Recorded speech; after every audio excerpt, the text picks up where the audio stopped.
Hey guys, my name is Roy Pettifees. I'm a counselor in South Louisiana. I've worked almost exclusively with teens over the last few years, but I've worked with teenagers for the last 20 years as a school counselor, as a youth minister, and a teacher as well. And I just wanted to take a couple minutes today to talk with you just a little bit about this new Netflix series, 13 Reasons Why. In case you haven't heard about it, just a real brief recap. 13 Reasons Why is a Netflix original series where Hannah Baker is a high school junior. She's new to her high school and she encounters some really bad stuff, and people treat her really badly. She experiences sexual assault, she's raped, she's cyberbullied, she's picked on, she's left out, she's cheated on, and goes through just a really rough couple years. And at the end of the series, and you know this early on, this isn't a spoiler, Hannah takes her life. But before doing that, she leaves behind these 13 cassette tapes. And I know you're like, what's a cassette tape? The old version of an MP3. She leaves behind these 13 cassette tapes that basically tells 13 people what they did or didn't do that caused her to take her life. And so that's kind of, you know, what it's about. And it's it does bring up some really important topics, especially topics like suicide, rape, sexual assault, bullying, and even though it doesn't mention it in the show, it does bring up topics like anxiety. It does bring up topics like panic attacks and depression, which are really important things to talk about. Unfortunately, though, the show romanticizes suicide, and it doesn't really offer any other options for Hannah. And it could lead somebody to think that that's the only option when life gets really rough. So today I just want to do a brief video, and I know some of you may have watched it, a lot of you maybe haven't. And I want to give you a few things to think about if you haven't, to consider before watching it. I definitely don't want to preach at you and tell you what to think or how to feel about it, but I definitely want to make you aware of some things just to consider before watching it, if that's something you think you want to do. But first of all, let's talk about some of the things that I think the show brings up that I think are really good for us to talk about. One, I think it accurately portrays and names a lot of the pressures that you guys face as teens today. One that I know that I don't hear a lot of teens talk about a lot, and a lot of other adults talk about, is this pressure that teens have to fit in and stand out at the same time. And you want to fit in, but you don't want to fit in too much because you want to be your own person. And at the same time, as one teen told me, being a teenager is like being in Tetris. As soon as you fit in, you die. At the same time, you know, you want to stand out, but you don't want to stand out in the wrong way, and you don't want to stand out too much. And the show, I think, really portrays that. And that is something that I think is good for teens and young adults to talk about, not only with each other, but with some of the adults in your life. And hopefully some of you are watching this in the midst of some of the adults in your life, and that can be a conversation for you. Secondly, I think it really names the reality of cyberbullying. And I know no teen wants to walk around talking about cyberbullying and being bullied because it's too cliche and makes you look like a typical teenager, which no teenager wants to look like. And I totally get that. At the same time, if you and I were one-on-one, we'd probably have a real conversation about how bad the bullying can be sometimes, and I think it really does name that, and how hurtful it can be.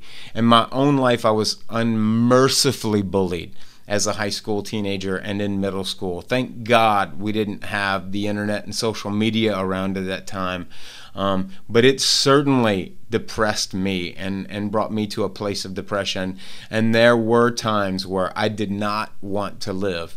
I'm so grateful that I was able to draw on a bunch of other resources and reach out for help at different points in my life, and that really did save me.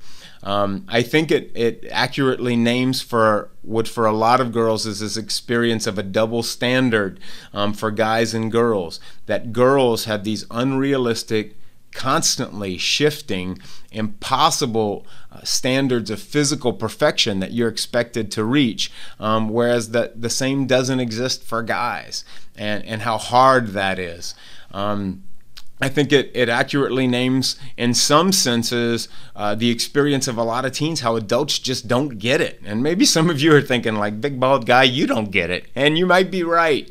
But I really try to get it. And I know a lot of adults really do try to get it. And I know a lot of us fall short. And so I think that is one aspect in the show where Hannah seeks out the help of certain adults who, especially a counselor, who gets it wrong. He says the wrong thing. Unfortunately, I think that's a misportrayal in the show. The vast majority of counselors really do care, especially those of us who work with teens and young adults. We really do care, and we really want to help, and we try to get it. And we try to be a listening presence in your life, and we know how to handle effectively in a way that really respects you when you come to us with things like anxiety or depression or even suicidal thoughts. I think it accurately names how bad depression can feel. Like, depression is as bad as it is, worse than it's cracked up to be. Unfortunately, I think it tries to draw this logical conclusion that suicide is the only answer when you get really depressed, even though the word depression is not mentioned in any of the show, in any of the episodes, which is unfortunate. How life can be really hard.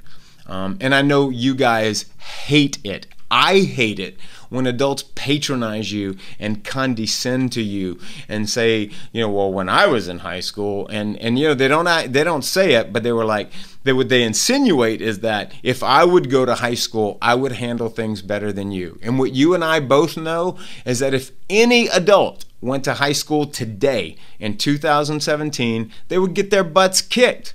It's exponentially more complex and difficult than it was when we were in school. And we lie to ourselves and to others when we don't admit that to you guys. You guys face pressures that are more difficult, more intense, and more complex than we could possibly have fathomed when we were your age. And I just want you to know that I do get that. And there are a lot of adults out there who do get it.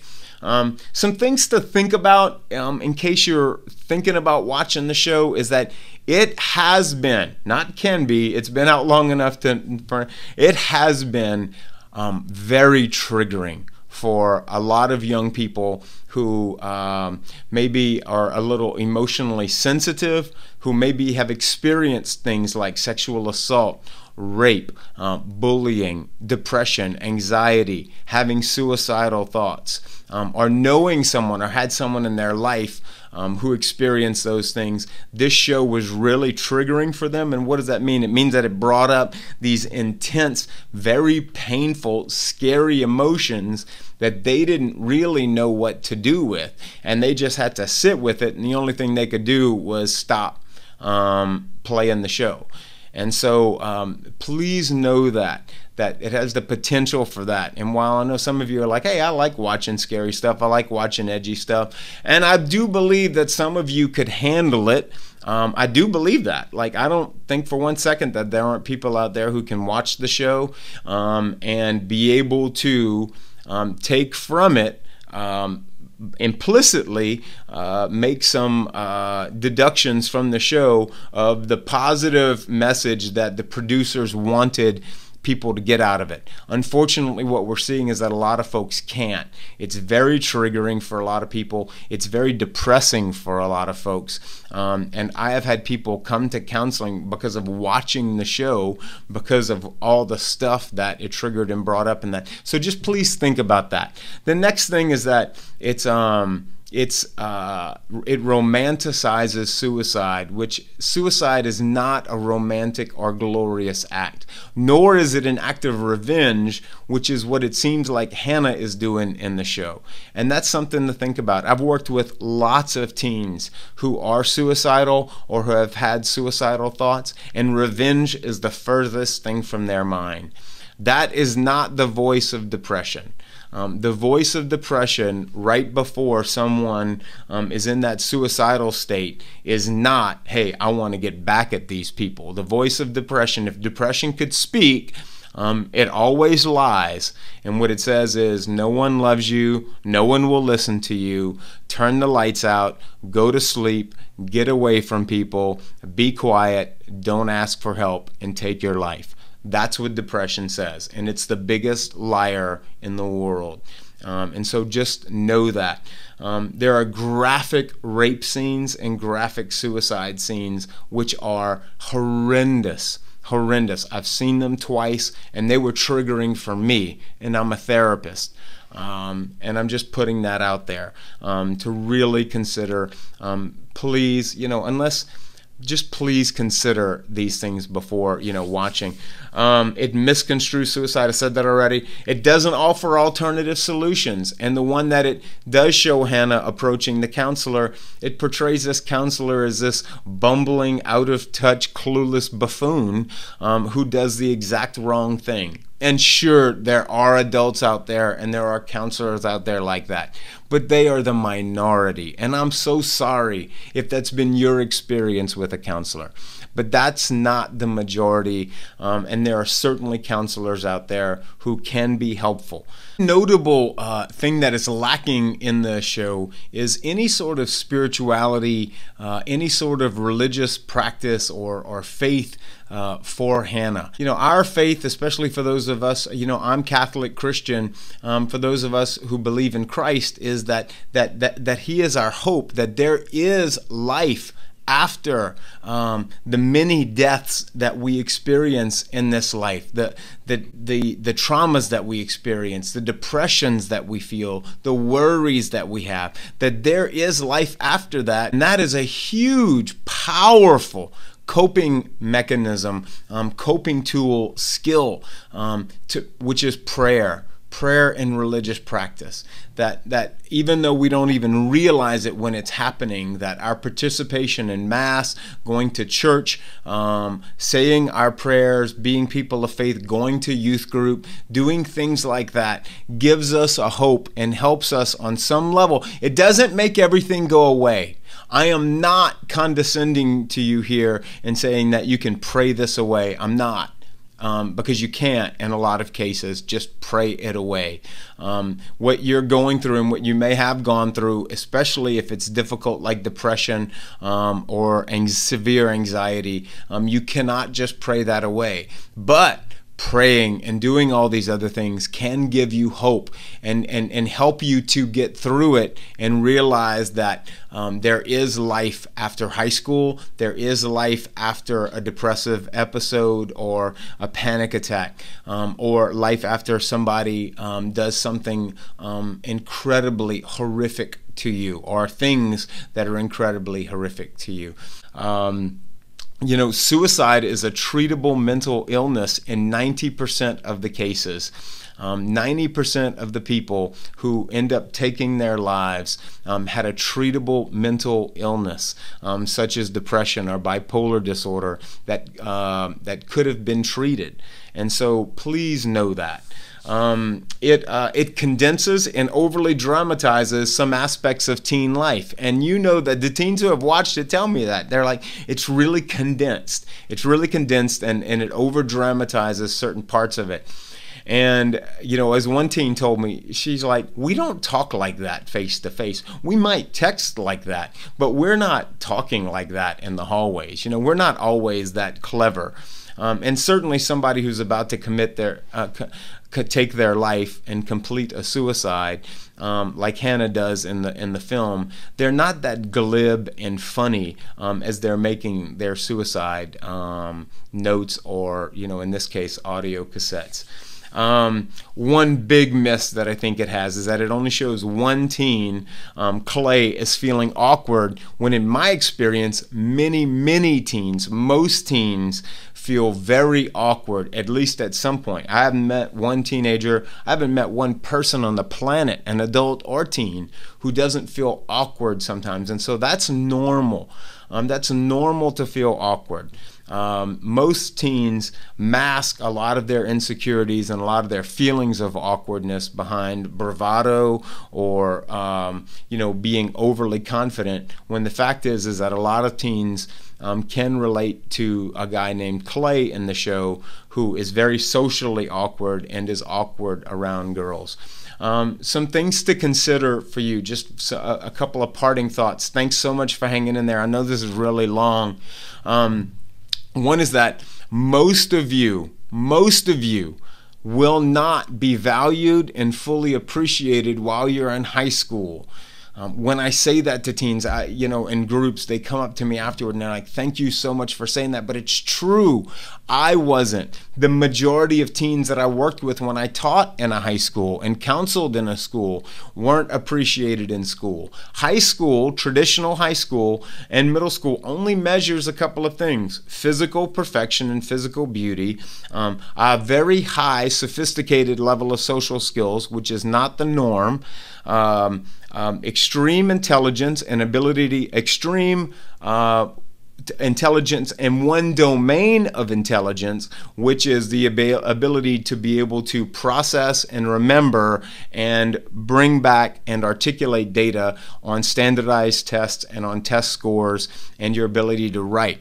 It only measures one type of intelligence, and we know that there are at least 7, probably more types of intelligence that will not be measured in high school. It measures athletic ability and your ability, certain types of athletic ability, and among those, certain ones of those are going to be more rewarded and get more prestige than others. And statistically, that's going to leave most of you not being fully recognized, valued, and appreciated for the totality of your worth while you're in high school.